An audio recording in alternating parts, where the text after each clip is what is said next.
Hello, welcome back to my kitchen. Today I'd like to introduce you to our special guest, sherry vinegar. Sherry vinegar is delicious in sauces, vinaigrettes, all kinds of things. No, seriously, today I'd like to do for you the third installment of Baking Bread in Lyon by Bill Buford. They also discovered Bob's baguettes, which Frederick developed a practice of assaulting each morning before eating, breaking one open with his hands, sticking his nose inside, inhaling, and then smiling. On Wednesdays, when Bob was closed and we bought baguettes elsewhere, Frederick subjected them to his test and without fail found them inedible. Bob was thrilled by Frederick's findings.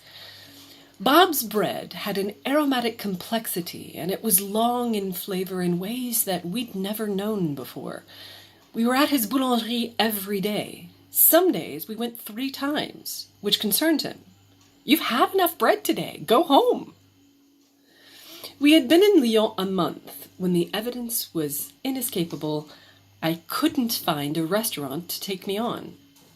I had cooking experience, but it was mainly Italian. And Italian, I was discovering, didn't count. I was at home pacing, panicking, frankly, when I declared to Jessica, "I'm going to work for Bob.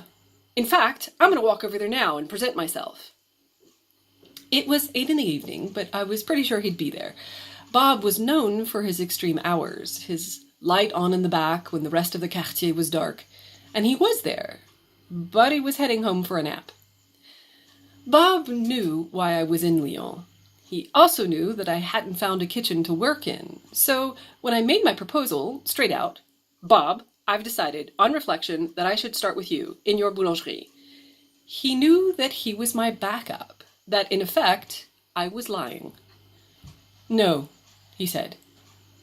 "No?" I pressed. "Bob, you make the best bread in the city. I want to learn why." His gaze drifted above my head. He seemed to be imagining what it might be like for me to work there. Bob was 44. He was jowly and wide of girth, and when unshaven, looked something like a genetic intermarriage of Fred Flintstone and Jackie Gleason.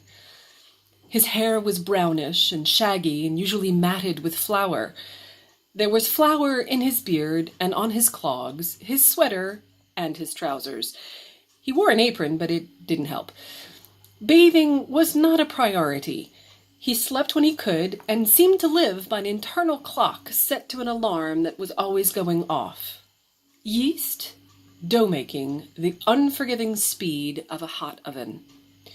He knew that his bread was exceptionally good, but he did not see himself as a genius. In a city of food fanatics, he was just a baker. He was, in fact, just Bob. And he wasn't even that. His real name was Yves. No one knew why he went by Bob. I once asked him, and he was vague. Somebody, a long time ago.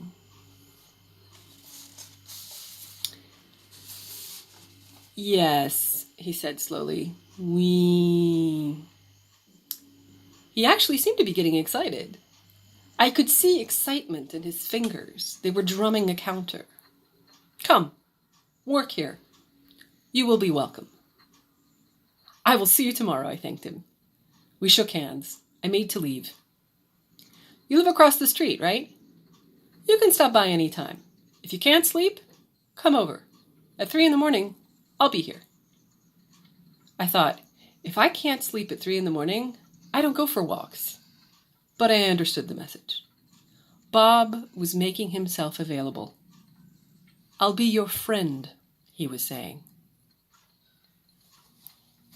Thank you, and tune in for the next installment.